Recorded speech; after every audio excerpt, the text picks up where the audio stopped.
శ్రీ విష్ణు పురాణం 4వ రోజులో మనకి ఈ యొక్క దేవకి దేవి పసుపు బట్టలతో వెళ్తుంటే ఆకాశవాణి కంసుడికి మంచిగా సాగనంపుతుంటే వినబడేలాగా ఆశీరవాణి అంటాం, ఆకాశవాణి అంటాం. దాని నుంచి వినబడుతూ కంస, ఈమెనికి పుట్టబోయేటటువంటి 8వ కుమారుడే నీకు నిన్ను చంపేస్తాడని చెప్పగానే ఈ యొక్క కంసుడు ఏం చేస్తాడు, మొట్టమొదటిగా ఈమెను చంపేద్దాం అనుకుంటాడు, తన చెల్లెలైనటువంటిది దేవకీదేవిని. అప్పుడు ఈ వసుదేవుడు ఏం చెప్తాడు, చాలా నిజాయితీపరుడు, మంచి పేరు ప్రతిష్టలు ఉన్నటువంటి వాడు రాజు. కంసుడు నమ్ముతాడు అతన్ని. కాబట్టి బావా, మరి ఈ స్త్రీ హత్య అబల అని చంపడం మహాపాపం బావా, నీ వంటి గొప్ప రాజుకి, కీర్తివంతుడికి నీకు ఈ చర్య కళంకాన్ని తెచ్చిపెడుతుంది. కాబట్టి తప్పకుండా మాకు పుట్టినటువంటి ఆ బిడ్డల్ని నీకు ఎప్పటికప్పుడు అప్పచెప్తాను అని చెప్తాడు. చెప్తానంటే సరే, ఒక నిమిషం ఆలోచించి కంసుడు వసుదేవుడి మాటలు నమ్మదగ్గ వ్యక్తితనని చెప్పేసి వదిలేస్తే నారదుడు వస్తాడు. నారదుడు వచ్చి ఏం చెప్తాడు, ఎట్టి పరిస్థితుల్లో ఇతను 8వ సంతానము కంపల్సరీ నిన్ను చంపేస్తాడు అని చెప్పగానే కంసుడు ఏం చేస్తాడు, ఈ యొక్క మొదటి కుమారుణ్ణి నేను ఉంచకూడదు అని చెప్పేసి ఈయన కీర్తిమంతుడిని చంపేస్తాడనమాట. ఎప్పటికప్పుడు తల్లిదండ్రులైనటువంటి ఉగ్రసేనుణ్ణి, ఆయన భార్యని చెరసాల్లో వేసేసి దేవకి, ఈ యొక్క దేవకి దేవి, వసుదేవుడు ఎలాగో చెరసాల్లోనే ఉన్నారు. ఇప్పుడు ఏం జరుగుతుంది మరి, ఇక ఆ విధంగా ఇంకొక 5గురు కుమారులు పుడతారు. 5గురు కుమారులు, వాళ్ళని కూడా ఇలా చంపేసిన తర్వాత ఇక 7వ సంతానం కలగాలి దేవకీదేవికి. అప్పుడు శ్రీ మహావిష్ణువు ఏం చేస్తాడంటే, ఆదిశక్తి దగ్గరికి, అంటే యోగమాయ పార్వతీదేవి దగ్గరికి వెళ్ళి ఆమె యోగమాయని ఏమని అడుగుతాడు, అమ్మ నువ్వు ఈ యొక్క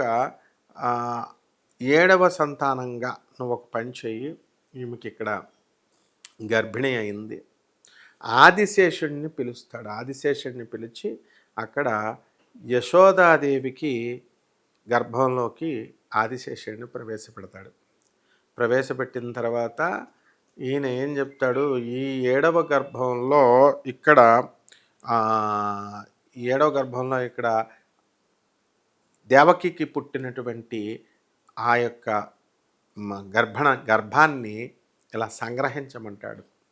సంగ్రహించి ఇది తీసుకువెళ్ళి ఎవరికి పెట్టమంటాడు, మరి నందుడు గోకులంలో ఒక భార్య ఉంది కదా, ఆమె రోహిణి.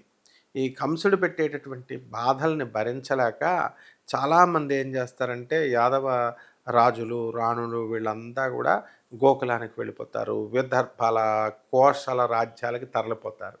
కొంతమంది అక్కడే ఉండి ఇంకా కంసుడిని సేవ చేసుకుంటూ ఉన్నారు. అలా వెళ్ళిపోయిన ఆమెలో ఈ రోహిణి ఒక ఆవిడ అనమాట, నందుని యొక్క భార్య. సో ఆ భార్యకి ఈవెన ఏం చేస్తాడు, దేవకీదేవి యొక్క కడుపులో ఉన్నటువంటి ఆ యొక్క పిండాన్ని ఆకర్షించి మనకి ఎక్కడ పెట్టమంటాడు, రోహిణిలో ప్రవేశపెట్టమంటాడు. రోహిణిలో ప్రవేశపెట్టి రోహిణి గర్భంలో మరి ప్రవేశపెట్టిన తర్వాత తనని, యోగమాయని ఇక్కడ వచ్చి ఈ దేవకి కడుపులో నిక్షేపించమంటాడు, ఉండిపోమంటాడు. ఉండిపోతే ఆమె ఏం చేస్తుంది, ఇక్కడ దేవకి 7వ గర్భం ధరించింది. అందరూ మగపిల్లడు పుడతాడని వెయిట్ చేస్తున్నారు అంతా కూడా, చంపుదామని. ఇక్కడ రోహిణి గర్భంలో అక్కడ ఆడపిల్ల పుట్టింది కదా, ఆడపిల్ల వచ్చింది. అక్కడ ఉన్నటువంటి రోహిణి గర్భంలో ప్రవేశించినటువంటి యోగమాయన ఆమెని ఇది తీసుకొచ్చి, ఆమె కదా యోగమాయ, ఈ దేవకి దేవి కడుపులో ఈ యోగమాయ ప్రవేశిస్తుంది. అంతకుముందే ఏం చేస్తుంది, ఈ యొక్క దేవకీ దేవి దగ్గర ఈ గర్భం ధరించినటువంటి ఈ యొక్క బలరాముణ్ణి, అంటే ఆదిశేషుడిని తీసుకెళ్ళి రోహిణి గర్భంలో ప్రవేశపెట్టేస్తారు. అక్కడ రోహిణికి ఏమో బలరాముడు జన్మిస్తాడు, ఇక్కడేమో యోగమాయకి, ఇక్కడ దేవకీదేవికి దుర్గ లేకపోతే యోగమాయ జన్మించింది. ఇలా జన్మించగానే వీళ్ళంతా కూడా వెళ్ళి ఈ రాక్షసులంతా కాపలా కాశారు కదా జైలంతా కూడా వెళ్ళి కంసుడికి చెప్తారు. కంసుడు ఏం చేస్తాడు, హుటాహుటిన వచ్చేస్తాడు చంపేద్దామని చెప్పి, మగపిల్లాడు పుట్టాడని. తీరా చూస్తే ఆడపిల్ల కింద పుట్టింది. ఆడపిల్ల కింద పుట్టేసరికి వెంటనే ఇతను పైకి విసిరేస్తూ, ఆడపిల్లనైనా సరే నేను వదలను, అమ్మో అష్టమ గర్భంలో పుట్టినాళ్ళు అన్నారు అని చెప్పేసి ఆదిశక్తిని పైకి గోడకేసేలాగా ఆకాశంలోకి విసురుతాడు. గోడకేసి కొట్టబోతుంటే అది ఆ యోగమాయ ఆకాశంలోకి వెళ్ళిపోతుంది. వెళ్ళిపోగానే చక్కగా అప్పుడు ఆదిశక్తి హెచ్చరిస్తుంది, నిన్ను కంపల్సరీ నీకు నిన్ను అంతమొందించేవాడు పుట్టబోతున్నాడు అని మళ్ళీ ఇంకోసారి హెచ్చరిస్తుంది. ఈ హెచ్చరికలన్నీ ఎందుకు చేస్తుందంటే మనల్ని పరివర్తన తెచ్చుకోమని, కంసుడిలో పరివర్తన కోసమని చేస్తుంది. కానీ వాళ్ళు మూర్ఖుడు కదా అతను, పరివర్తన అనేటటువంటిది రాదు, మారడు, తన పద్ధతిలో తానే వెళ్తూ ఉంటాడు. ఈ విధంగా అక్కడ రోహిణికి బలరాముడు పుట్టాడు, బాగుంది. ఇక్కడ అయిపోయిన తర్వాత ఇక సమయం ఆసన్నమైంది. శ్రీ మహావిష్ణువు అవతరించాల్సినటువంటి సమయం అయింది. వెంటనే శ్రీ మహావిష్ణువు దివ్య తేజో సంపన్నతతో, మహా తేజస్సుతో ఈమె గర్భంలోకి ప్రవేశించాడు. ఎవరికి? దేవికి, వసుదేవుడికి. దేవకి గర్భంలోకి ప్రవేశించగానే అక్కడ తేజస్సు అంతా కూడా, శ్రీ మహావిష్ణువుడు ఎవరండి? సాక్షాత్ ఈ ప్రపంచానికి అంతటికి కూడా మరి జగద్గురువు, విశ్వనాథుడు, ఈశ్వరుడు, మరి ఈ ప్రపంచాన్నంతటికీ కూడా చక్రవర్తి, విశ్వానికి స్థితికారకుడు. అటువంటి మహావిష్ణువు కడుపులోకి వెళ్ళగానే మొత్తం అంతా తేజో సంపన్నమైపోయింది. యశోదామాత ముఖంలో, ఈ యొక్క దేవకీమాత ముఖంలో తేజస్సు వచ్చేసింది. ఆ జైలు గోడలంతా కూడా మంచి కాంతివంతంగా మారిపోయినాయి.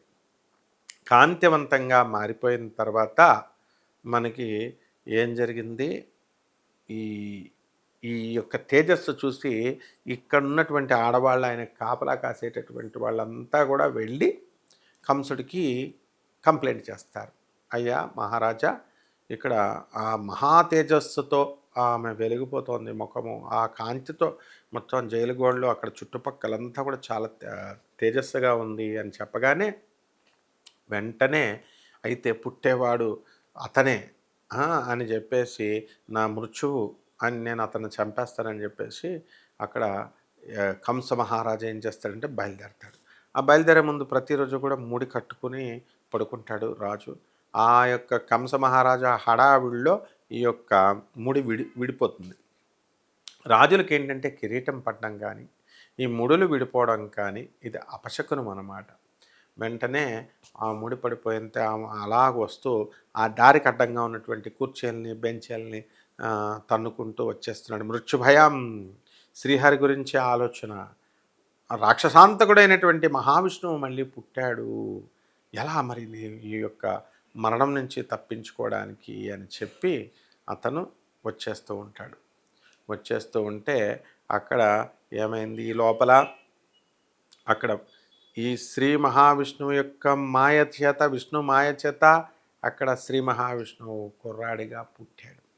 ఆ పుట్టే ముందు శ్రీ మహావిష్ణువు చతుర్భుజాకారుడై 4 భుజాలతో, శంఖ చక్రాలతో, గదతో ఆయన వసుదేవుడికి, దేవకీ మాతకి దర్శనమిస్తాడు. దర్శనమిస్తే ఎవరు వీళ్ళు అని అనుకున్నప్పుడు వాళ్ళకి చెప్తాడు, ఏమని, అమ్మ పూర్వం ఒక మన్వంతరంలో మీరు ఏం చేశారు, స్వయంభువు మనవులో శ్వేత వరాహ కల్పంలో మీరు ఎలా పుట్టారు, సృష్ణి అని నువ్వు, ఆ తర్వాత సుతకుడు అని వ్యక్తులుగా మీరిద్దరూ పుట్టారు.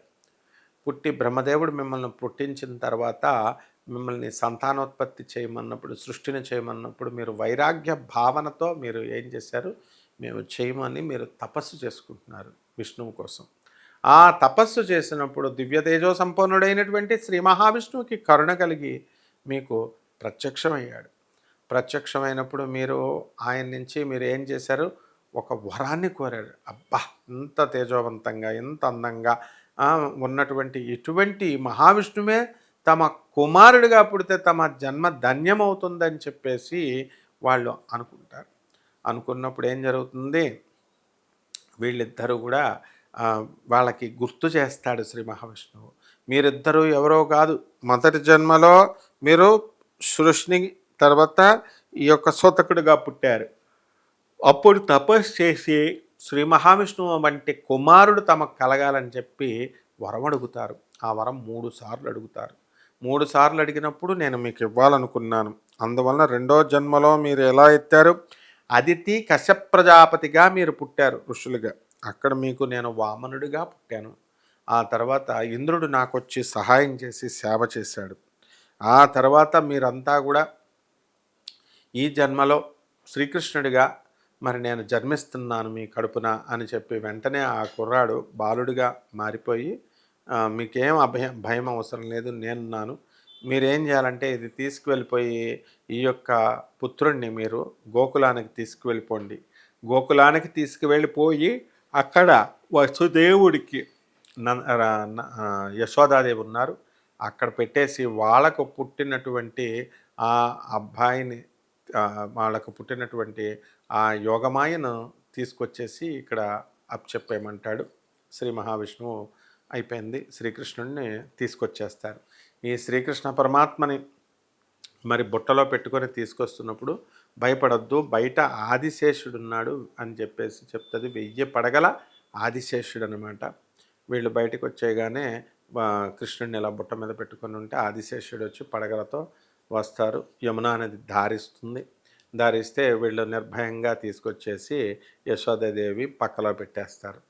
పక్కలో పెట్టేసిన తర్వాత అక్కడ పుట్టినటువంటి ఆ యొక్క యశోద కడుపులోకి వెళ్ళినటువంటి ఆ యొక్క